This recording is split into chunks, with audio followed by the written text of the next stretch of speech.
Great Wall of China is a feat of engineering unequaled anywhere in the world at any time. It is a story that spans more than 3,000 years of human technology.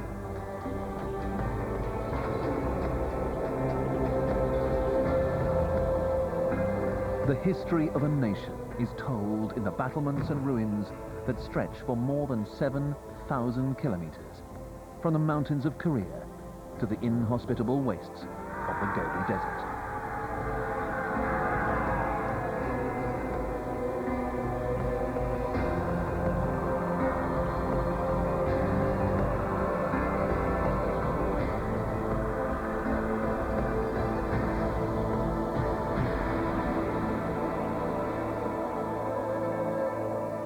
Hidden in this immense structure is a history of the Chinese nation. A nation made possible only by the technological prowess and staggering manpower that offered its rulers the means to build the ultimate defense. A border wall that overcame both China's enemies and nature itself. From 700 BC, China was a collection of separate warring states, constantly at battle, vying for each other's kingdoms. After nearly 500 years of turmoil, there remained only two powerful kingdoms, which were destined to meet in a final battle.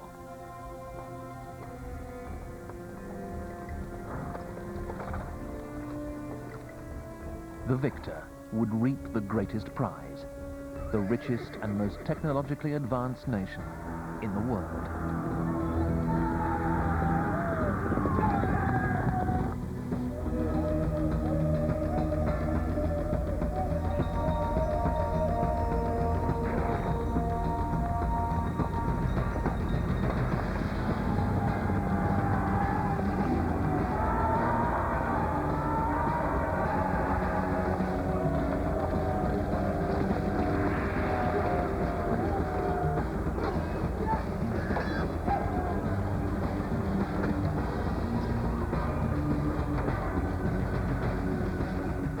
When the state of Qin ambushed and defeated the Chu army in 226 BC, Qin Shi Huang became first emperor of a unified China.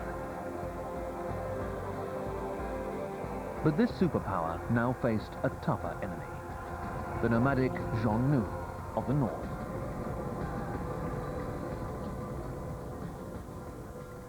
The Great Wall was built fundamentally to protect the northern and the western frontiers against marauding bands of horsemen that would come riding in and hit the villages and along the frontier and take livestock, take the people out.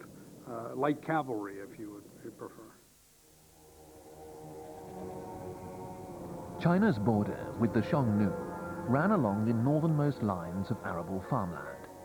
Here, the Chinese were beginning to develop into an agricultural society. The Xiongnu, however, coming from the northern wastelands, were forced to be wandering nomads.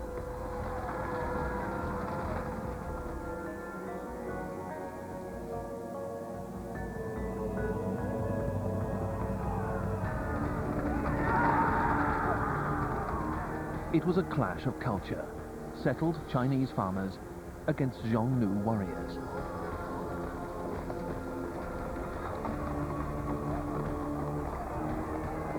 Qin Shi Huang knew that the Xiongnu would be difficult to defeat even for his battle-hardened army.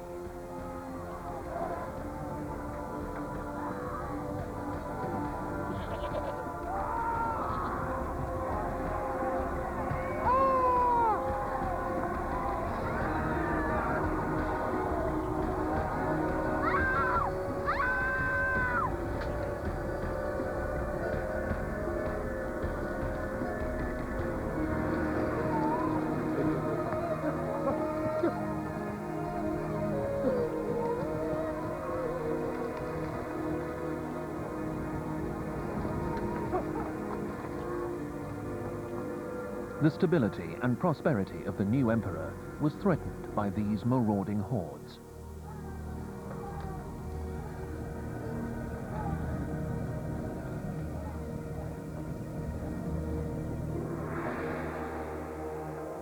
To preserve China's borders, Qin Shi Huang set about building a huge defensive barrier in 221 BC. Wall building became the essential military strategy to repel the Xiongnu. Wall building started before the age of gunpowder, before the age of the cannon. It was a way to, in fact, stop your enemy, cause your enemy to present themselves as a standing target, either below you or in front of you, rather than a fleeting target riding along on horseback. So the entire purpose of wall building was to, in fact, stop the advance, the maneuver of your enemy and put them in a position where they were easily engaged.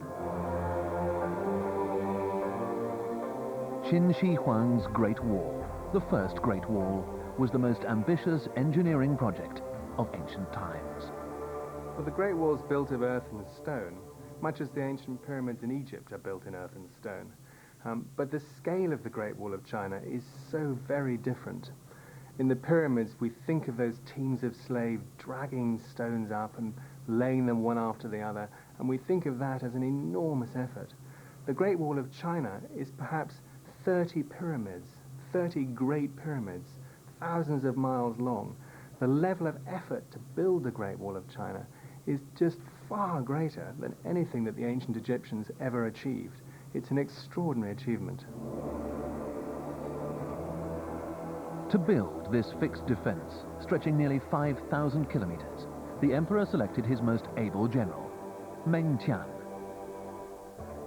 He was given an army of more than 300,000 men. These soldiers fought barbarians, built supply roads, and constructed the wall itself. You can imagine being called in by the emperor and saying, "We have this little project for you, okay? I want you to build a wall 18 feet high, and oh, by the way, it's going to be 3,000 miles long," okay? I'd say that the first challenge was basically one of architectural engineering, and that is, what in the world is the fundamental plan going to look like? What is the plan for building this wall? Because if you consider it wasn't built just on flat ground, I mean, it had to go over hills and mountains and everything like that. The early wall builders had no choice but to use local materials. Most of the Qin Great Wall was constructed from beaten clay.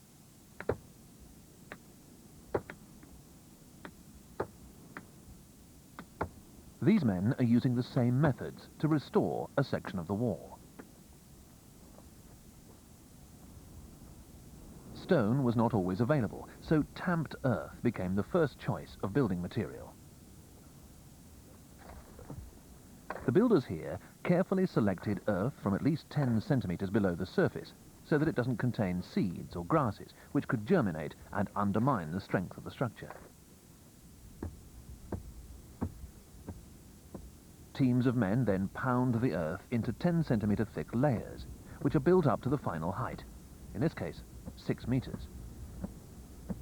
Although the tamped earth wall is very simple, this process produces a structure so strong that many are still standing 2,000 years after their construction. The route of this Great Wall stretched from Mount Jeshi in today's North Korea to Lintao in western China.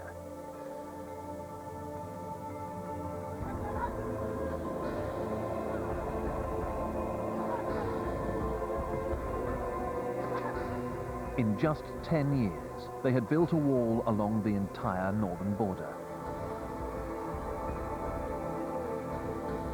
The terrain traversed by the wall includes marshes, quicksand, desert, and altitudes of 2,500 meters above sea level. The big difference between building a single structure and building a wall is that a single structure stays in the same place. So when you come in the next morning and the gangs start work, it's always in the same place. Building a wall, or a huge linear project like this, it's moving every day. You're working in a different place, and as the days and weeks go by, you move. They constructed 3,000 miles in just 10 years. That's 25 miles a month. That's nearly a mile a day. Quite extraordinary. This rare section of the Qin Great Wall in Inner Mongolia was constructed entirely out of local stone. Built 2,200 years ago, it snakes across the Yinshan Mountains for 96 kilometers. In this reconstruction project, archaeologists and builders are restoring the wall to its height before a severe earthquake struck it in 1996. The tremor, which recorded 6.5 on the Richter scale, almost destroyed some of the last remains of the Qin Wall. The rocks used in the wall are prized out of the mountainside. Long lines of men pass the rocks to a skilled mason, who places the stones with their flat sides facing outwards, presenting the sheerest face possible to an advancing enemy.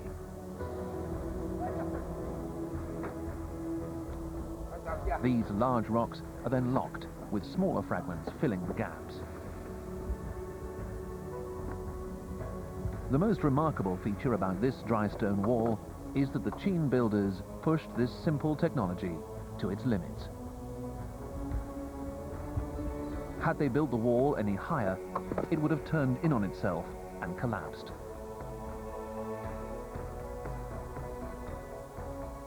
Although much of this defense has now been lost, here we can now see how the wall dominated the landscape.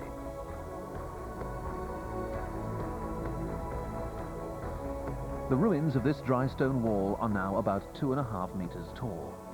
In its heyday, it was 6 meters high, with beacon towers measuring 8 meters. These sections were deliberately constructed below the top of the hill. If the Qin soldiers had to retreat, they would still hold the higher ground, from where they could launch counterattacks.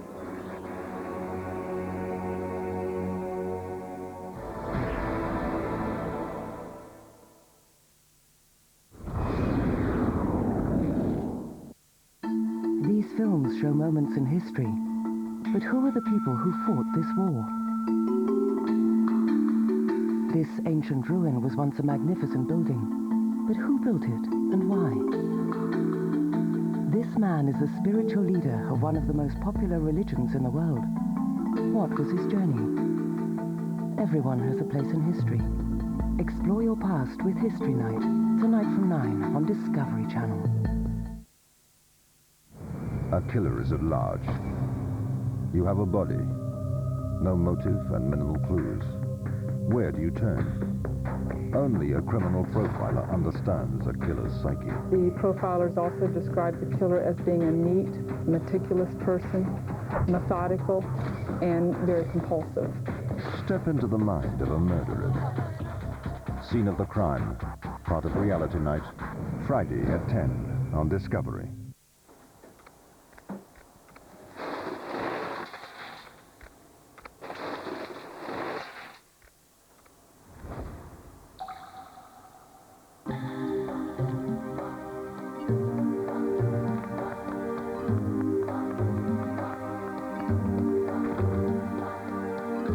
Share your planet.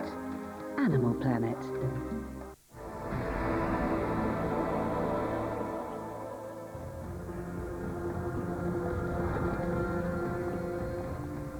The war gave Qin Shi Huang other military advantages against his enemies, the Xiongnu. Their cavalry was still a formidable threat. They were highly mobile and could select weak sections of the wall to attack. And so the Qin army invented new weapons designed to exploit the advantages of the wall.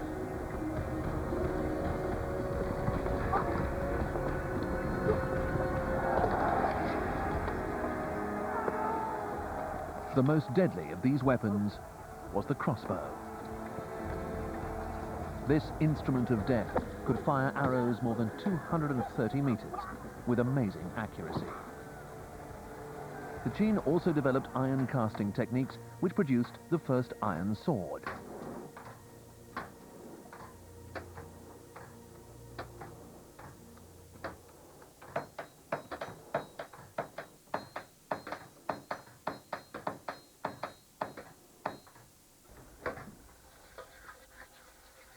This technology was not available in the West until after the 12th century, 1,300 years later. The soft bronze swords used by their opponents were no match for the double-edged iron weapon which the Qin had developed. But keeping out the Xiongnu was only achieved at tremendous economic and human cost. The equivalent cost of the Qin Wall today would be about $20 billion. It sounds like a lot, but of course the Qin Wall was built with slave labor, so we couldn't do that today. The true cost today might be 10 times that, perhaps $260 billion. That's about half of the annual construction spend in the whole of the United States. Although Qin Shi Huang imagined the wall would bring peace to China, in reality the Qin dynasty was weakened by the enormous human cost of the construction. The Qin legal system sentenced criminals and intellectuals who clashed with the emperor to the punishment known as Chengdan, or wall faces. 4 years hard labor and the horrific branding of the prisoners' slave status on their forehead. For the slaves, conscripts and prisoners who labored on the wall, life was unbearable. The ancient historical work, the Huainanzi, or Principles of the World, recounts that the ditches on the roadside were filled with the corpses of men who'd been forced into the construction of the Great Wall. Taxation became heavier and heavier, while the term of service was endless.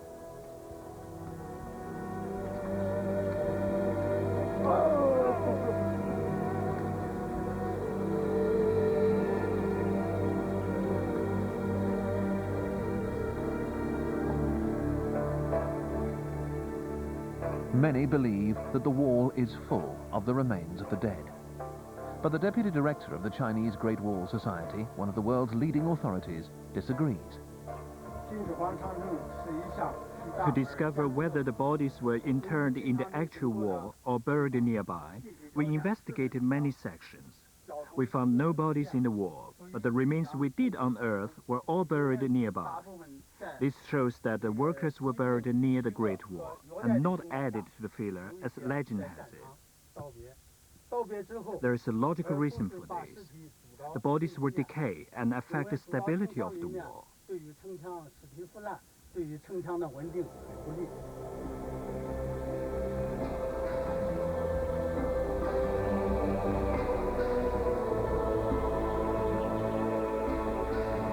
Modern scholars estimate that the death toll for the Qin Great Wall was in excess of 1 million people.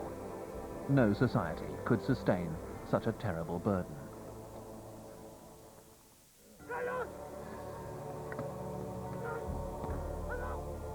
The Great Wall Society estimates that for every person building the Qin Great Wall, a further 6 were needed as support to provide building materials and supplies.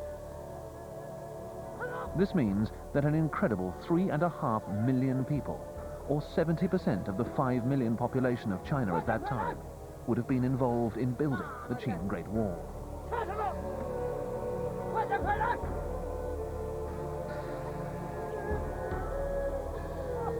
The construction of the Qin Great Wall became the most hated imperial project in China's history. In 209 BC, only a year after the Emperor Qin Shi Huang had died, millions of peasants rose up to end the tyranny and bloodshed of wall building. The Qin dynasty had fallen, brought down by the building of the Great Wall.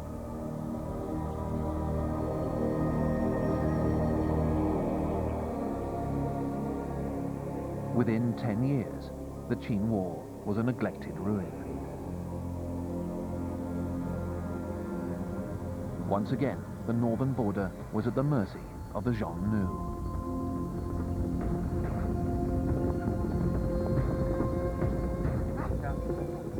These descendants of Xiongnu tribesmen are showing just some of the cavalry skills that were demanded from a warrior. To keep horsemen like these out, the next dynasty would have to build an even stronger wall. After 3 years of bloody civil war, the first Han Dynasty emperor, Gao Di, came to power in 206 BC. At first, he attempted to appease the Xiongnu with gifts and increased trade, but peace on the border proved to be sporadic.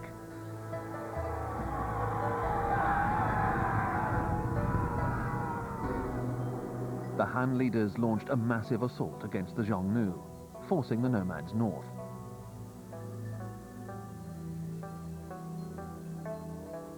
To consolidate these victories, the Han set about defining the new extended border of China. In many areas, they simply restored the Qin Wall, but in the deserts of the northwest, they had to build in a landscape so barren that new methods of wall constructing had to be devised. The remains of the wall in the western desert reveal the ingenuity of its builders. Here, the local earth is a very poor quality gravel, a grit made up of sand and stones. The internal construction of gravel and twigs is still clearly visible.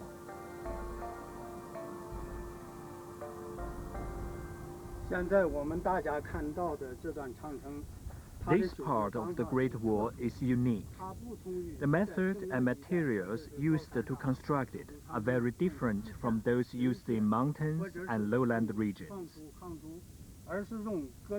Even though it has had to withstand attack of the wind and the sun for more than 2,000 years, it has maintained its majestic appearance, which we can still enjoy today.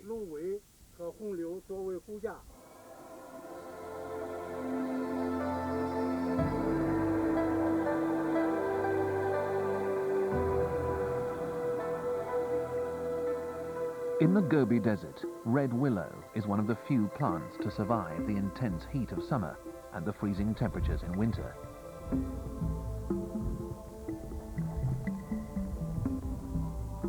Here, local farmers are demonstrating how they have built walls in this wilderness for thousands of years. The farmers painstakingly build the wall up layer by layer. A frame is held in place by pegs, then grit and water are mixed, and it's then thrown on top of the reeds, willow and twigs. The red willow is used to strengthen the layers of gravel in the same way that builders today suspend steel rods in concrete to strengthen and stabilize modern structures. The edges are hammered with hand tools, and then the layer is tamped, until the gravel, reeds and red willow form a compact strata of the wall.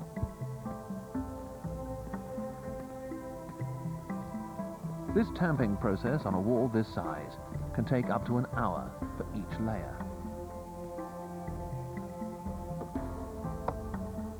Finally, when the wall is complete, the frame is removed.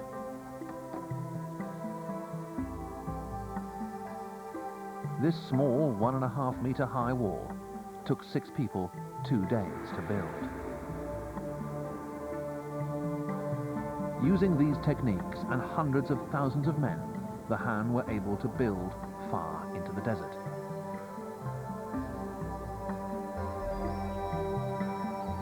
An oily clay was used as a skim or coating. This not only made the wall difficult to scale, it also helped preserve the structure against weather erosion. But the Han emperors realized that to have a strong northern frontier, they not only needed to build an immense wall, they also needed to train crack troops to defend it. Mounted squadrons were established. They wore light armor and could race in and out of hostile territory, checking enemy movements. They won many of the battles against the Xiongnu. To support these troops, horse breeding stations were set up all along the wall. The Han employed renegade Xiongnu horsemasters to breed the horses and drill the troops.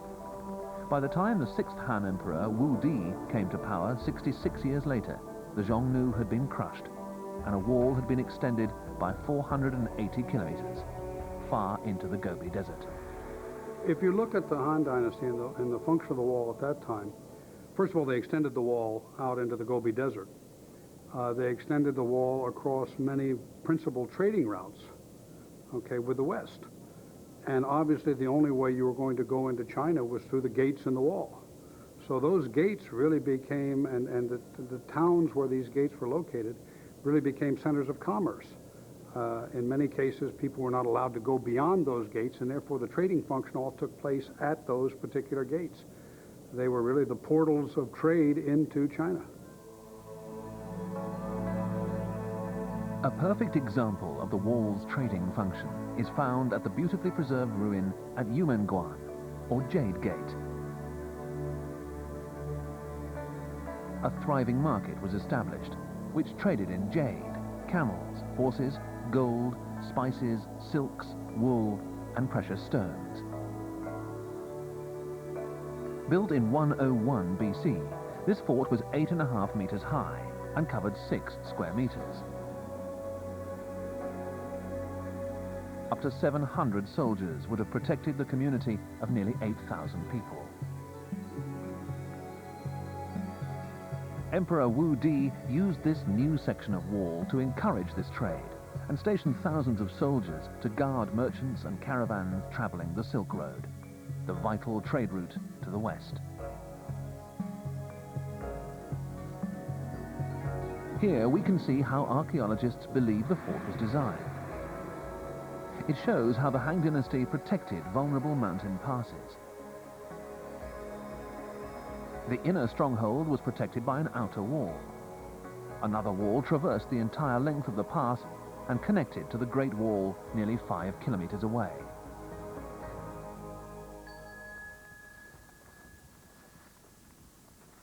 Under the protection of the wall, merchants felt secure and trade flourished. Markets developed everywhere. Many, like this camel market, are still in use today.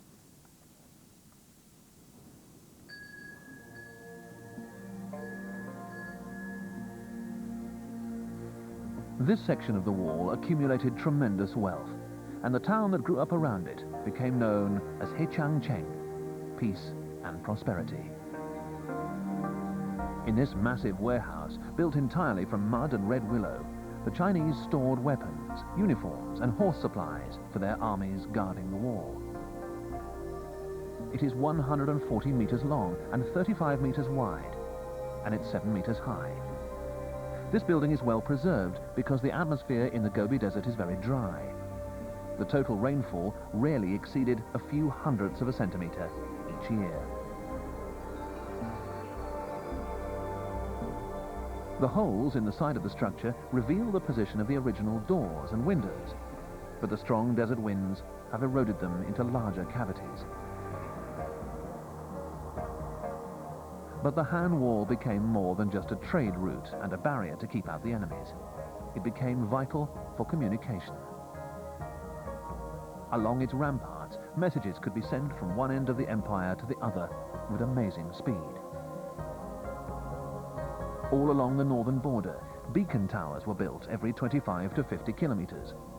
They formed a communications network which ran from outposts in enemy territory all the way back to the ancient capital, Chang'an. From these towers, the Han troops used smoke by day and torches by night to send messages along the wall. They burned wood and straw mixed with wolf dung, which produced thick black columns of smoke.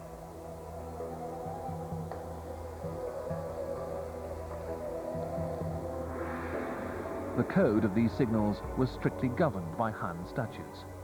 One column of smoke indicated that the wall was about to be attacked by a force of less than 500. 2 columns indicated an attacking force of less than 3,000. And 4 columns indicated an attacking force of up to 10,000.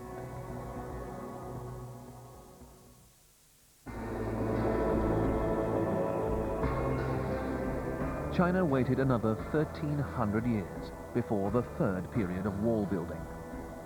Much of what remains today was built by the Ming Empire. They were driven by desperation to build the ultimate defense and lock the northern frontier once and for all. The Ming renovated the old Qin and Han walls and extended them.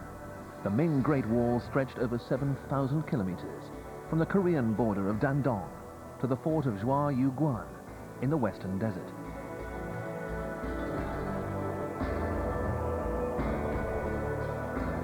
Even today, this fort remains one of the most impressive, ornate and sophisticated imperial constructions in the history of China. The Ming dynasty came to power in 1368, inheriting a nation crushed by 100 years of rule by the Mongols. The mighty Genghis Khan had united these tribes in 1206 and then led their push through China. But ultimately, they fell from within, a peasant rebellion spelling the end of the Mongol Empire. The leader of this revolt, Zhu Huanshan, was installed as the first Ming emperor. He immediately took up the challenge to begin building the great defense again. The enthusiasm with which the Ming emperors embraced this ambition was staggering. They built more wall than any other dynasty. When you look at the Ming Wall, the thing that impresses you most of all is how huge that wall is, how huge the citadels were. I mean, the towers along that wall. One can only speculate as to why they had to be so big. There also may have been a signal to attacking forces. Okay, look at what we are capable of doing. Look at this huge wall we are capable of putting up. Look at these huge fortresses we are capable of building. That's the strength. That's what China is. You take us on, this is what you're going to have to take on. So maybe it had a psychological value also.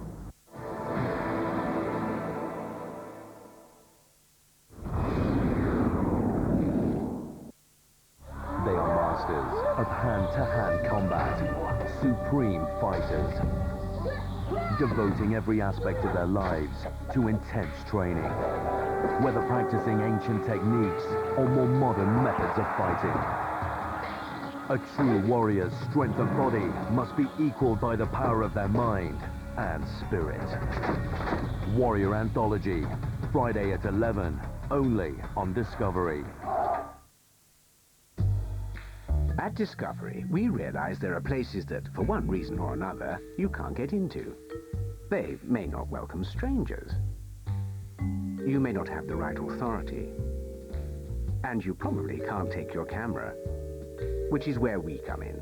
We can open the door on a whole world of things you can't usually see. Discovery Channel. Access all areas.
The Ming Wall was usually built with a brick facing, which has now been stripped away, revealing the tamped inner clay structure. Here we can see the different layers of construction that make up its whole. On top of a stone foundation, an inner skin of brickwork covers a core of compacted rubble and clay. An outer skin of more substantial brickwork strengthens this even further. The defensive details, ramparts, steps, and towers are built on top of this three-layered base. These walls are sloping on the outside, and that's because they need to hold back the pressure of the earth inside, which is trying to burst them outwards. But they would compact the earth fill inside, just as they did for the Han Wall. And the great strength of the stone wall on the outside would mean that it was not only an imposing structure, but really almost indestructible. Even in their unrestored state, these walls are impressive. The Ming's fear of an invasion made them drive their techniques to the limit and to build the seemingly impossible.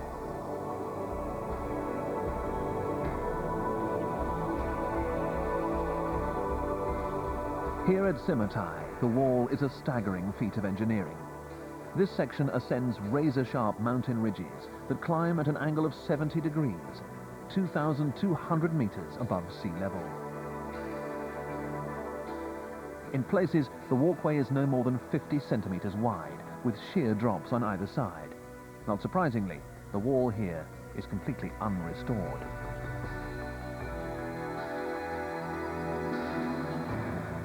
These triumphs of Ming engineering were only made possible by innovative structural techniques. Many of the sections of the Great Wall built with stone or brick during the Ming Dynasty climbed the gradients of more than 45 degrees. They are still stable and intact after more than 400 years, surviving many earthquakes and erosion by wind and rain. These sections are regarded as a miracle of mechanics. The principle of this miracle is that each brick and every piece of stone is a plane by itself, and the vertical pressure on these planes forms a stable triangle with a slope underneath. If we view the analysis, the entire wall is a massive triangle composed of many small triangles. Therefore, it's very solid.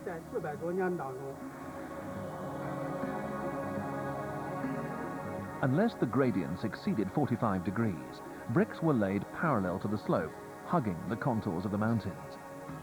This was a convenience to speed up the building of the wall and avoid having to cut bricks to fit into the construction. But this technique was only possible with incredibly strong brickwork.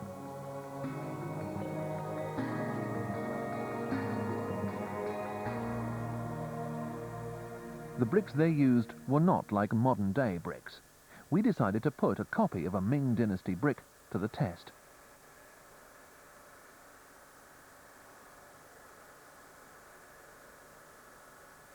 Incredibly, this brick performed as well as a modern concrete block. Both fracture at around 320 kilonewtons, equivalent to a stress of about 2,700 kilograms per square centimeter. At a time when European builders were still relying on cut stone, Chinese engineers had developed the technology to mass produce the strongest and most reliable bricks in the world. Amazingly, these bricks are still made today in the same kilns.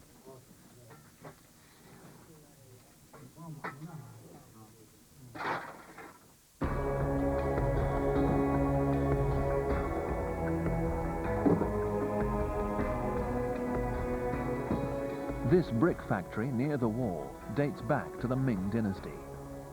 Today, there is still a demand for the hard bricks manufactured using the old techniques.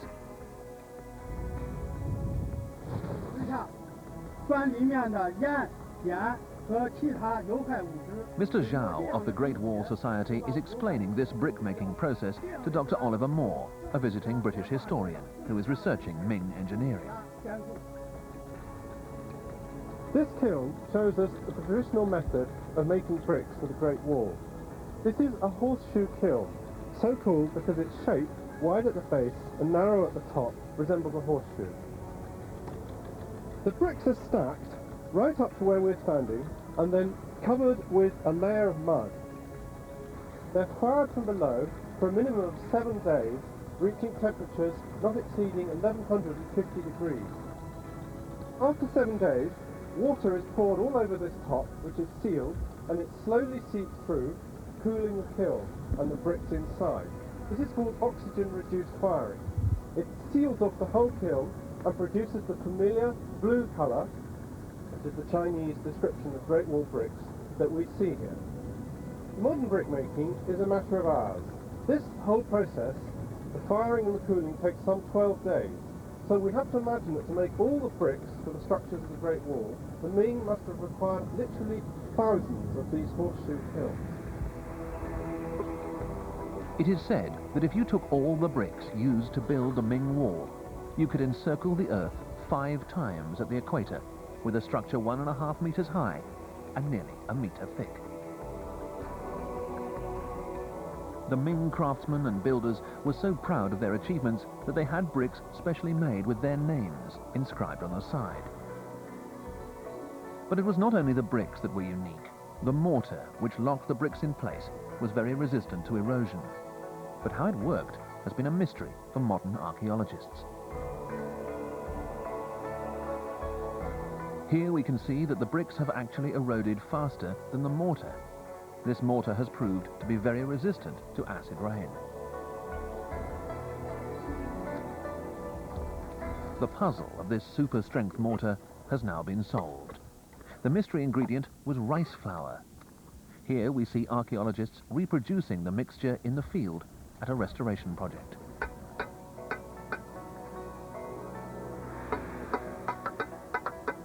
With innovations like these, the Ming dynasty was able to build spectacular monuments.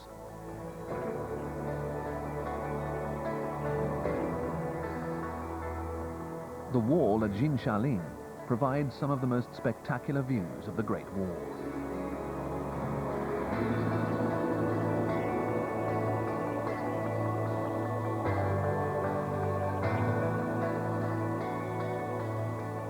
Clues to the intricate construction lie among these ruins.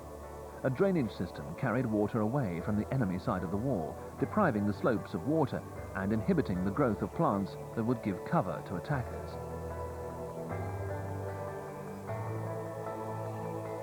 Warning towers were built in enemy territory. These spurs, built out from the main wall, permitted the defending Chinese to attack marauders from two sides.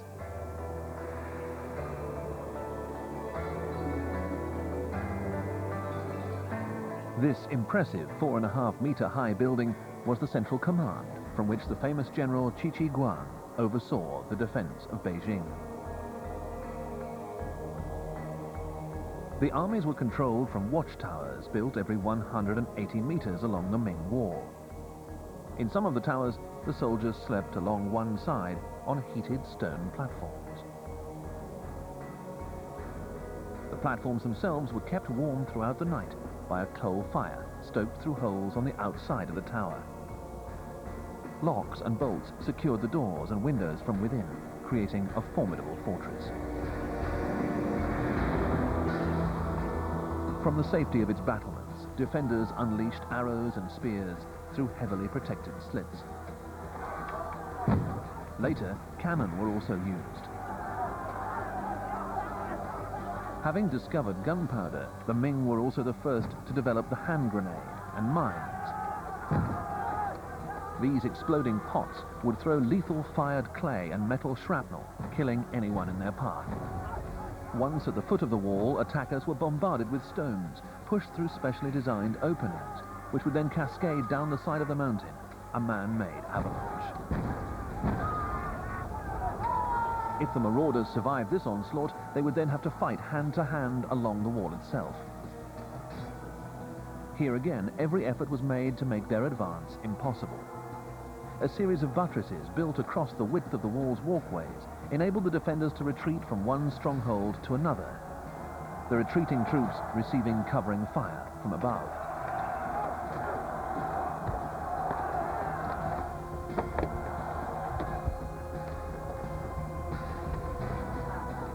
The defenders could then flee to heavily protected guard towers. Built 6 meters above the wall's walkway, these towers were only accessible by retractable ladders. With the ladders withdrawn, the guard towers are virtually impregnable.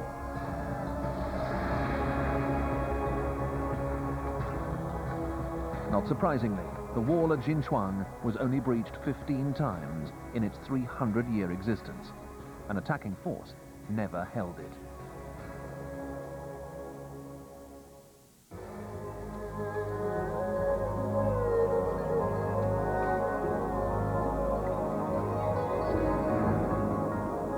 Zhuayuguan, the fort at the western end of the Ming Wall, is spectacular. The fort was strategically placed to protect the Chinese end of the Silk Road.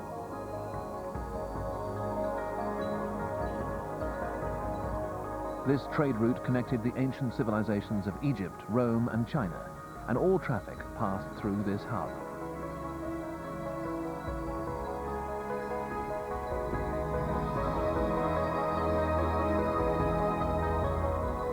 Since its construction in 1372, it has stood alone in the desert, a potent symbol of the distant power and wealth of Beijing.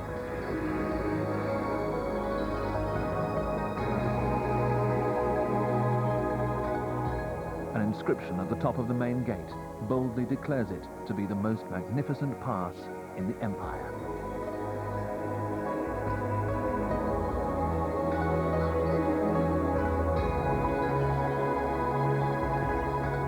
Yi Kaizhan, China's most famous architect, was commissioned to build the Zhuayuguan fort. When he ordered the exact number of bricks he planned to use, the army questioned his judgment. The architect jokingly added one extra brick to his requisition order to satisfy the army that he had a contingency plan. The solitary brick was never used and still lies outside the western gate tower of Zhuayuguan.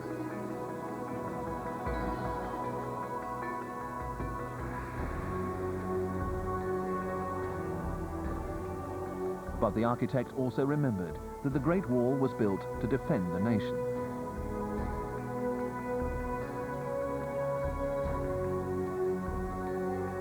Merchants approaching the fort had to travel through a series of defenses designed to prevent enemies taking this vital trading post. First, they were led inside the outer wall, which surrounded the entire length of the pass.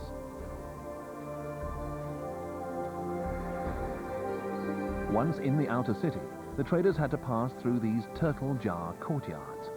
These enclosures trapped enemies if they had succeeded in breaching the outer gate by force. With only one exit, the Ming army could then ambush the helpless invaders, whose escape route was cut off.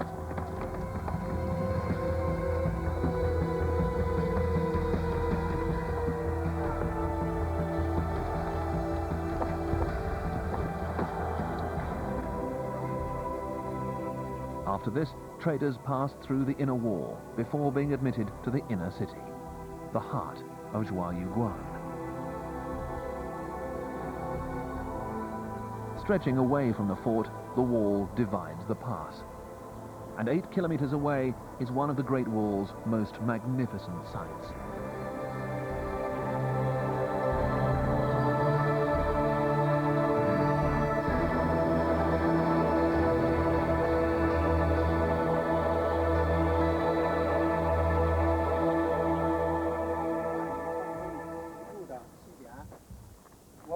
This is the starting point for the main Great Wall, the #1 beacon tower.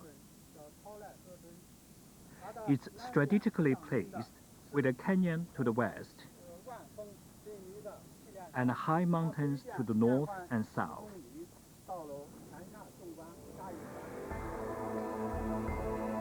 From this, its most westerly point, the Ming Wall snakes 7,200 kilometers east, as far as today's North Korea.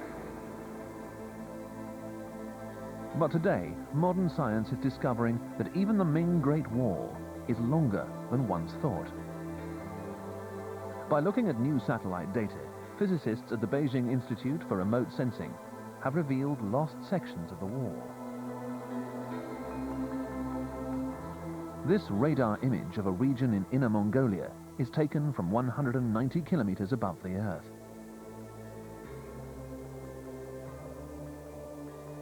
First, the Beijing scientists found 2 stretches of Ming Wall. The second stretch was built 100 years after the desert buried the first wall. And between this highway, the green line on the image, and the second wall, they discovered an even older wall, built 1,000 years ago. Using these methods, nearly 1,000 kilometers of the Great Wall have been rediscovered in the last 10 years. As satellite surveys discover more stretches of the Great Wall, scientists expect that the current length of 7,200 kilometers will have to be recalculated. But having built the longest of the Great Walls, the Ming dynasty began to struggle with the overwhelming cost of its construction. By the beginning of the 17th century, corruption and hatred swept the empire.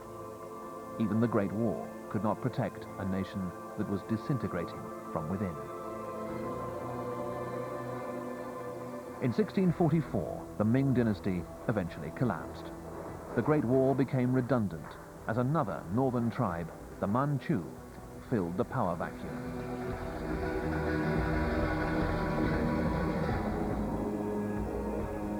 The Great Wall defined China for more than 2,000 years, but ultimately, the costs were immense. The cost of rebuilding the Ming Wall today in its entirety might be something like $380 billion. That's a huge sum. You could compare it to the $360 billion that's been spent on the interstate highway network in the United States in the last 40 years.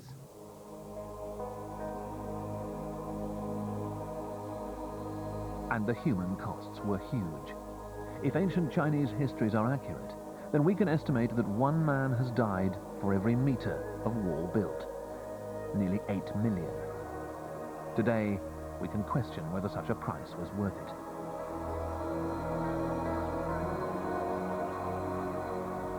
But modern-day China exists largely because of the stability offered by the war. The Great Wall is unquestionably a technological marvel, but it's also a powerful military symbol. Those living outside it and within it are in no doubt as to its meaning. Invade, and you will be repelled. Rebel, and you will be overcome.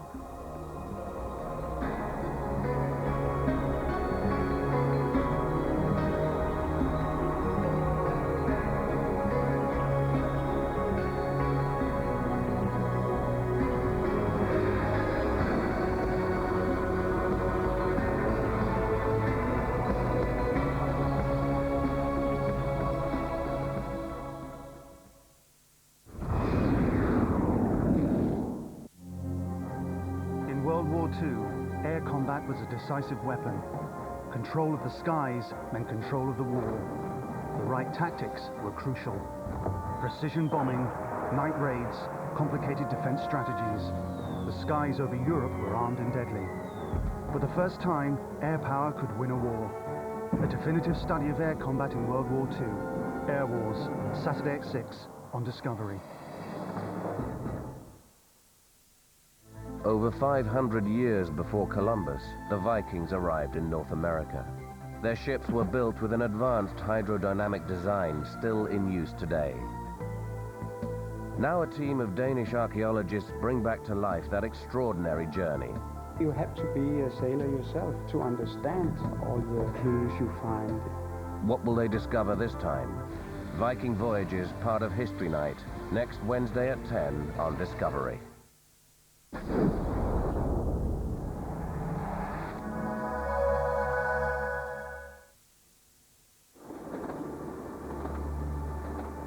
Most predators, to some extent, plan who their victim is.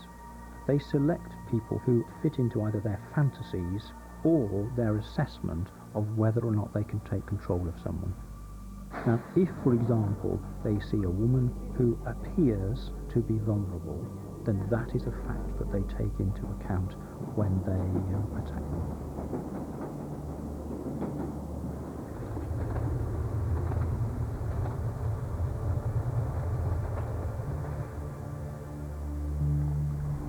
I've always been interested in how people think, how their minds, how their emotions work. And I've helped the police in psychologically profiling well over 100 different cases. It doesn't really matter who you are. Whatever you do, leave some trace of your psychological functioning behind. This is a signature in a sense. People do things in slightly different ways. The things that they do tend to be a consequence of who they are, of their upbringing, of the genes that they bring into the world.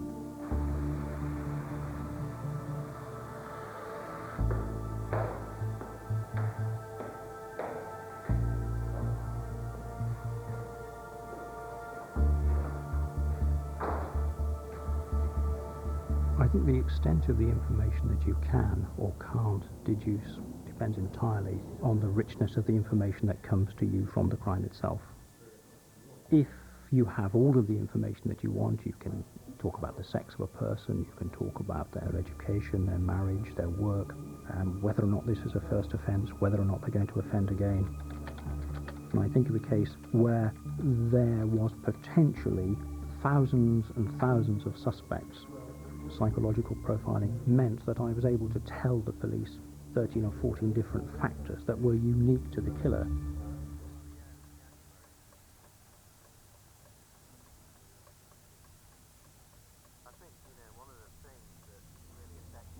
In the whole of my career, I have met only a very few people who I would classify as being evil.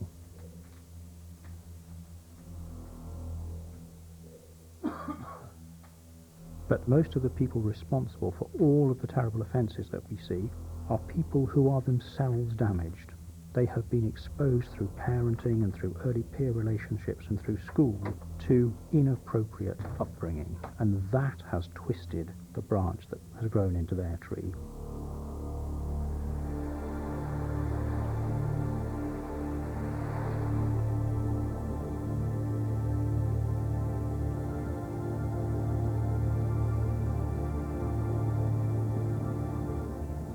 You never entirely escape the suffering of the victim.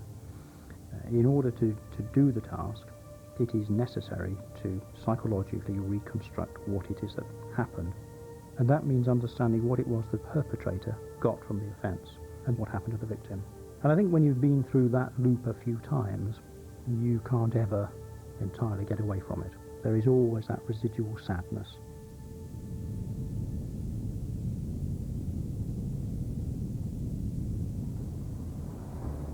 What being involved in psychological profiling means is understood differently by different folks. I mean, I can think of people who think it sits somewhere between being a clairvoyant and a witch doctor.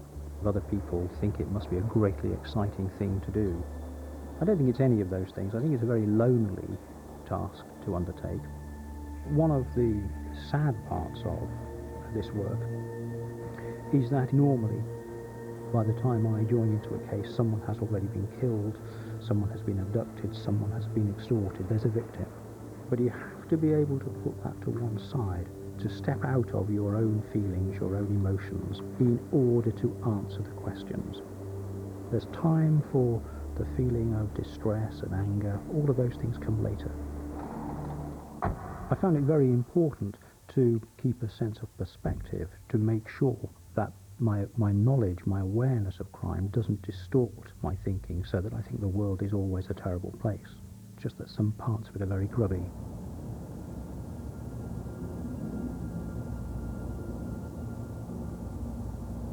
I've spent long years examining and treating offenders, particularly people who are violent to others. And I suppose now I find it much easier to see people simply going about their ordinary lives who are more likely to be chosen as victims than others. That discovery has made me so aware of how vulnerable people can be and how easy it is for a person who does not receive the right upbringing to become a deviant. That's the discovery. The thing that keeps you going is keeping the people who would be victims safe. And when you see the trauma, the pain that victims of crime have suffered, how can you say no when someone comes and asks you to stop it happening again?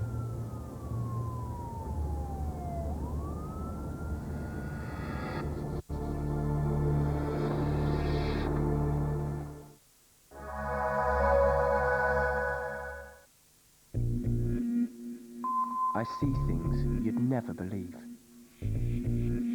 I make them believable.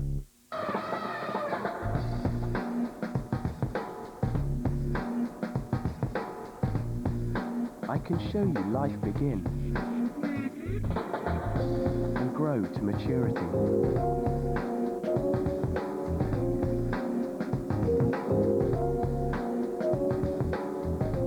I can reveal pain and suffering and turn them into creation.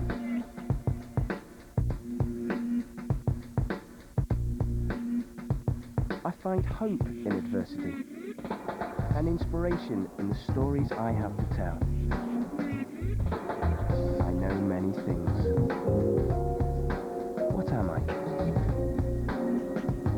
I'm a discovery. You can share my imagination.